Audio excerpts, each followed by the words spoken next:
So I just got another response from Mikus, like the fifth response. Yeah, maybe doing a response rule wasn't a good idea. Yeah, but one thing I just want to quickly point out is that I don't actually remember Mikus suggesting us to do an online debate. On his response, there's a link below. He mentioned that he asked if we could do a debate or something like that, and I don't recall that ever happening. So, please correct me if I'm wrong on that. So, let's get straight into it. First thing I'd like to start off with is, now, as for evolution, even if what you were saying about rock layers was true, which I have doubts about, but I'm not going to make a statement it is or not, because I don't want to be dishonest, because I wasn't asked to do any research. How clever of me. Anyway, even if you were able to debunk that, assuming that you did, that does not destroy the theory. Why do I say that? Because all the information about carbon dating rock layers explains is how long it took for one species to, throughout many generations, to speciate into another collection of species, and throughout time have different families. So essentially how our common ancestors became our generation. All those rock layers allow us to figure out is how long it took from this generation to slowly, throughout many other generations, change into another generation. And Jacqueline Glenn did explain this with Suffer's speciation. All you would have potentially debunked is the how long did it take for them to change. You have not actually debunked the did they actually change in the first place, if that makes any sense. Now, I also noticed that you had some interview thing with Kent Holland? Is that his name? I don't know. I don't know anymore. But he mentioned something about, oh no, you don't have evidence for animals changing into different kinds of animals. There has to be kinds of animals. Just, no. No, it's not how it works, okay? Kinds, scientifically, at least when it comes to evolution, means nothing. Not literally means nothing, but it has there's no basis for it. I mean, what do you define as a kind of animal? Socially, when people say, this is a different kind of animal, we tend to mean this animal looks significantly different to this animal. We tend to categorize animals from what they look like. That tends to be what we use to identify things as kinds, and that's what many old texts used to identify things as kinds, such as the Bible.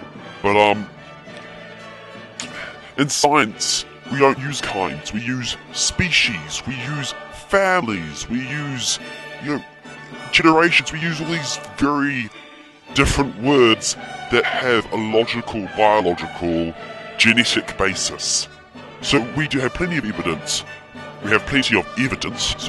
of, say, salamanders speciating into other species that happen to still be salamanders. If you give or take countless generations, they would have changed so much that you wouldn't even recognize them as salamanders anymore. But to say that where's the evidence of a salamander becoming a non-salamander is completely and utterly ridiculous. The only way something like that to happen would be if evolution was a spontaneous process. It is not a spontaneous process, which is why it's such a ridiculous thing to claim that there is no evidence for. And he's right, there's no evidence for animals changing into different kinds, because there's no basis for kinds in the first place. It's like saying there's, where's the evidence for gravity? Give me evidence that, I don't know, the sky is blue. It's just so unrelated. I don't know why the sky is blue was a terrible example. That was a horrible example, but I hope you get what I mean.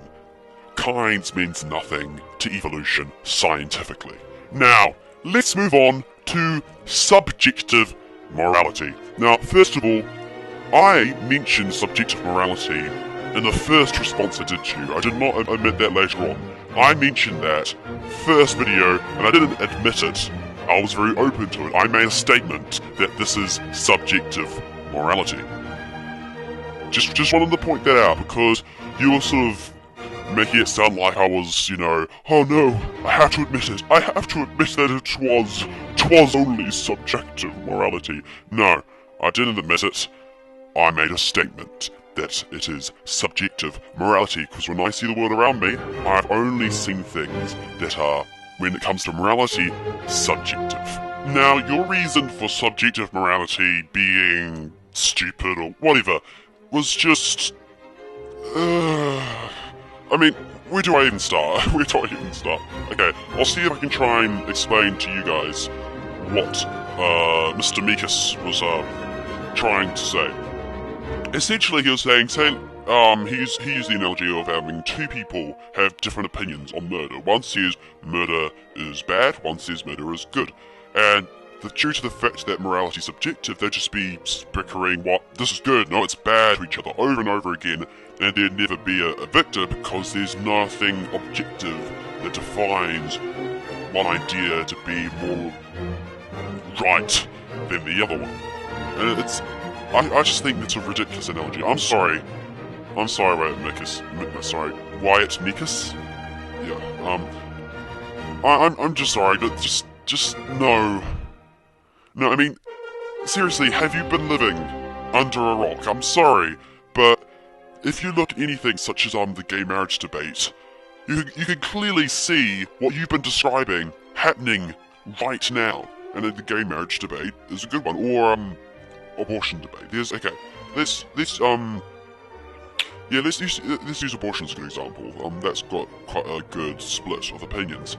You have the pro-life people saying, no, it's bad because otherwise you'll be killing the fetus, or a life form, as the pro-life people would argue.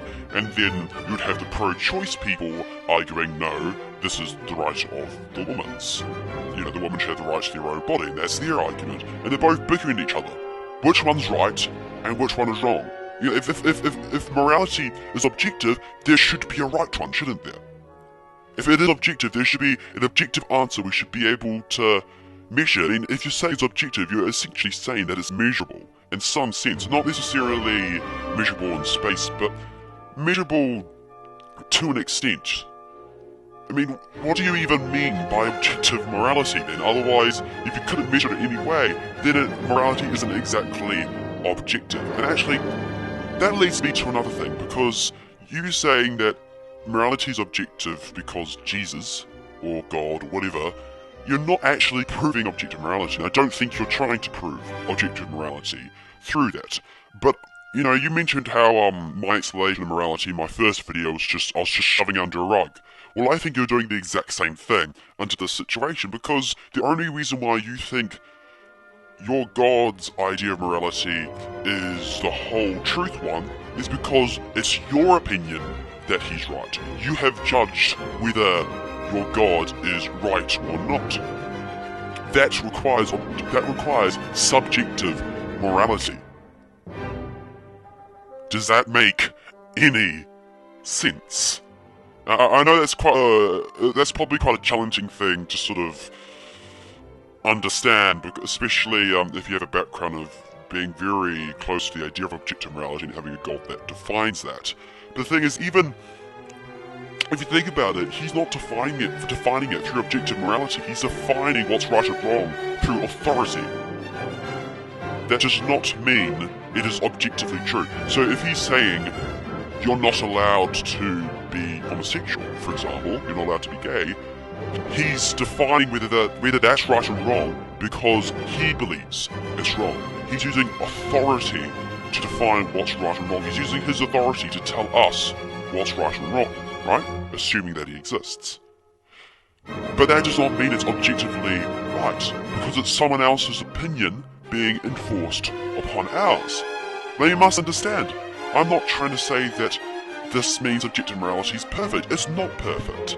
Okay, there are flaws to morality. If you go into any philosophy class and you learn about, situations where people were stuck on islands and had to either eat another person and survive or don't eat each other and die, there's so many different circumstances that really push the boundaries of what we usually consider right and wrong. It's not a perfect thing. It's this limited yet brilliant complex thing that we have developed throughout time to help ourselves survive as a social species. And also another thing you mentioned about, murder is a good example of objective morality. Not necessarily evidence, as you said, but a good example because so many cultures have it. Just because so many people believe in one thing, it does not make it true. Alright? With that sort of thinking, you would have had to say that at some point Christians were wrong, because there weren't many Christians committing. Well, at the moment, it's the largest religion out there, but a long time ago, it would have been one of the smallest amounts. So by that reasoning, they would have been at first the most incorrect people, but that more people started to believe it, it became more true. So that analogy doesn't really work. Saying, well, all these societies thought it was wrong, so, it's wrong. Yeah. Now, there's an important thing to say is that there are some objective things we can gather that we do sort of base our moral ideas on. But that doesn't make them objective. For example, what's objective about murder? The action itself is objective. You've killed someone. There's no opinion about it. It's not a matter of opinion whether someone was killed or not. But you base your opinion on how that impacts you. So if someone killed your friend, that's going to impact your opinion about their action because of how the death of your friend affects you. That's how it works. So even though you say, well, it's just an opinion, so it doesn't really mean anything, these are opinions based on objective actions, because if there was no objective action to these things, if there was no consequence to these actions, there'd be no point thinking they're right and wrong. It would be completely useless. That's what we base our morals on. In fact, we base our morals on all kinds of things, but that's a big one. And also, here's the big thing is, what do you actually define as objective morality? I mean, when you say, is this actually right or wrong? Is it actually right, to do this action, or is it actually wrong to do this action? What do you actually even fucking mean by that? I'm not trying to sort of pinpoint this at you. I mean, just in general.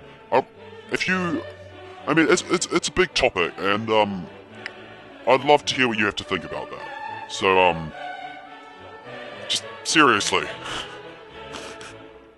Now, I don't really know what I have to say about that. So I hope I get a response from you just to get those questions answered. I'm not trying to attack you, by the way. I'm getting in the moment. Even the reverend atheist has to, let out some steam. But I forgive you. Yes. The flying spaghetti monster forgives you. Well, like, subscribe, share, yell, scream at me, comment angry stuff, or not angry stuff.